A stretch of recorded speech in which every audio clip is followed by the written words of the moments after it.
Today we're going to be making a skull using coils. I've got my clay for the base, my coils pre-made, my slip, my comb, a needle tool, my knife, and my paddle.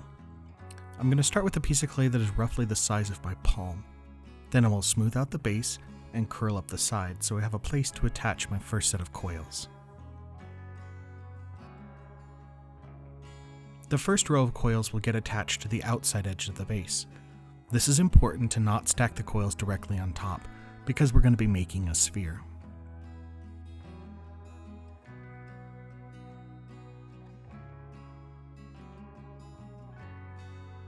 As I attach the first row of coils, I want to stitch it immediately.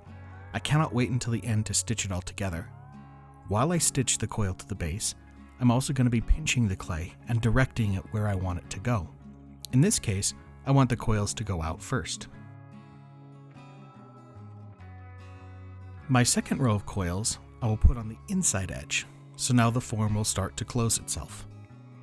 I will keep adding coils on the inside edge, stitching them together, and pinching the clay to guide the walls up and in so I can close the form.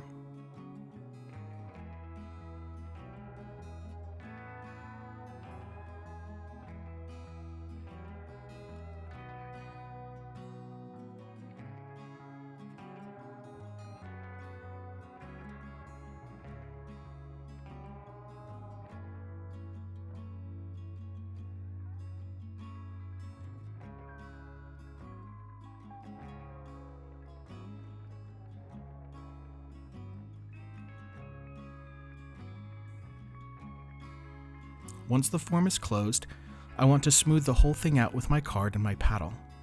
Now you must pick a side that will be the front of the skull, and then flatten both of the sides on the either side with your paddle.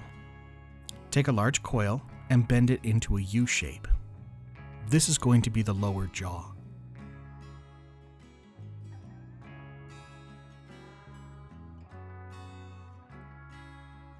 Use the knife and bevel both sides of the top so that they are about a 45-degree angle. This is so that the top of the skull can easily fit on the jaw.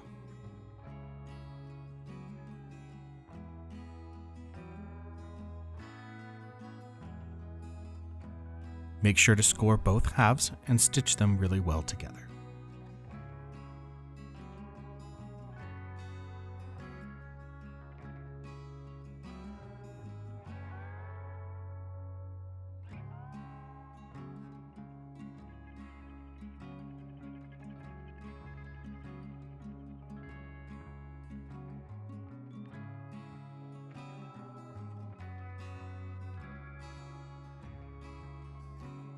Using my wooden rib, I'm going to divide the head in half, vertically and horizontally. The sockets need to sit halfway down the skull. I don't want to put them up too high. Where the teeth will be, I want it to be a little more full, so I decided to add some more clay. I begin to form the eye sockets by gently pressing circles with my thumbs. You may push them all the way through if you'd like, or you can leave them as impressions. The choice is yours. I'm then going to add some clay above the eye sockets to create the brow ridge, as well as build up a little at the top of the nasal cavity.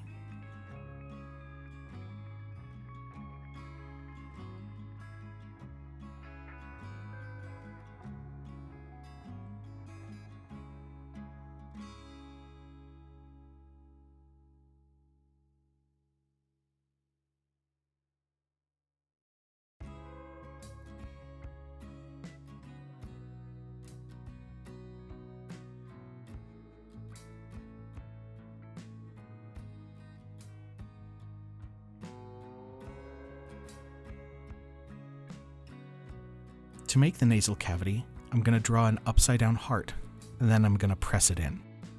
Again, you can leave this as an impression if you'd like, or you can cut it so that it'll be a hole.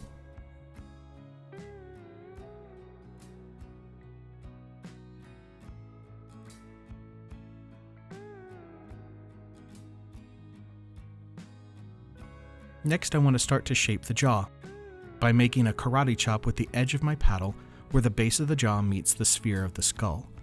and then I'm going to do that on both sides.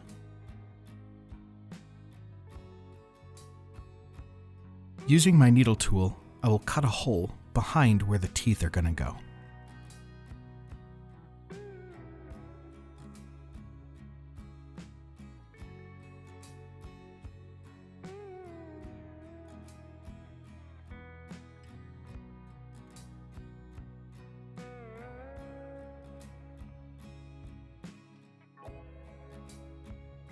I will next begin to shape the zygomatic arches and the cheekbones. I will first put a hole on either side of the head, level with the eye socket.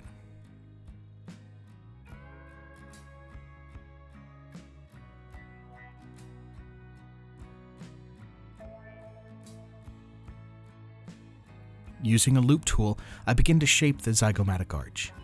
Mine's a little thick here, so I wanted to trim it down.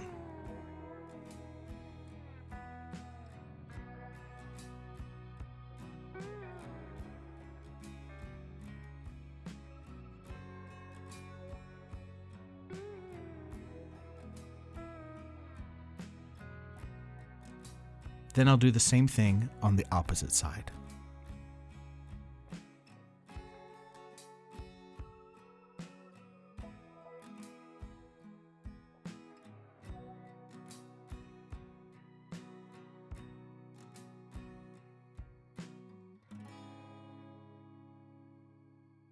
Now personally, I like the look of an empty eye socket in the skull, so I'm going to go ahead and hollow those out, using a wooden knife to smooth them and make them wider.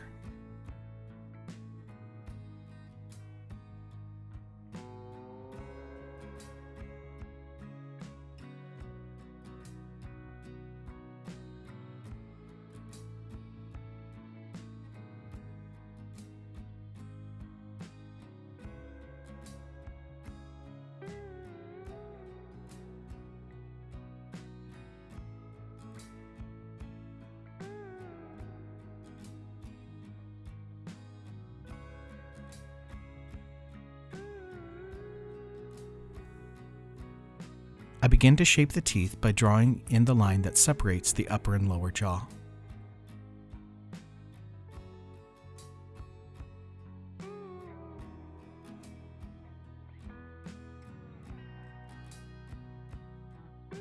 Then I use the loop tool to pull some clay out of and shape the maxilla, the area between the teeth and the nose.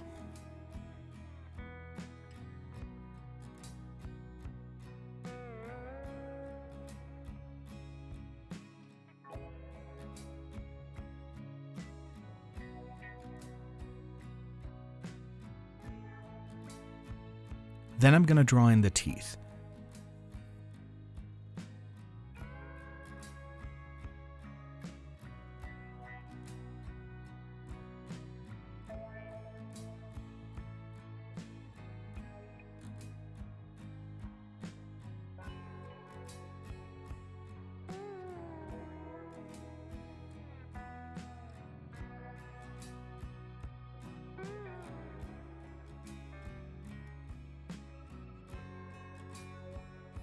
Using the loop tool, I pull out some clay from the tooth beds so that the teeth themselves really stand out.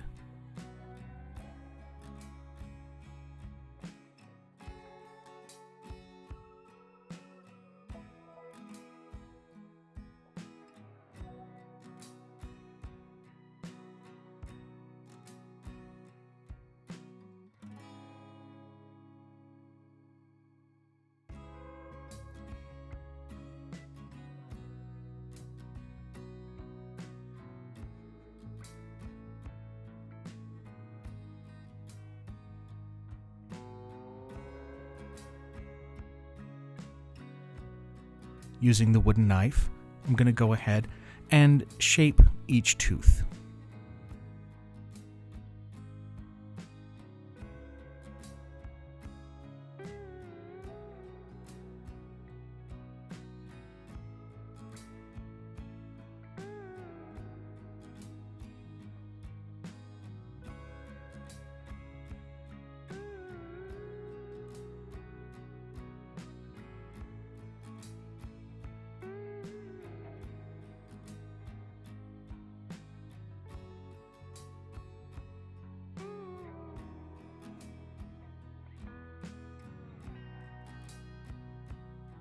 And here is the finished skull.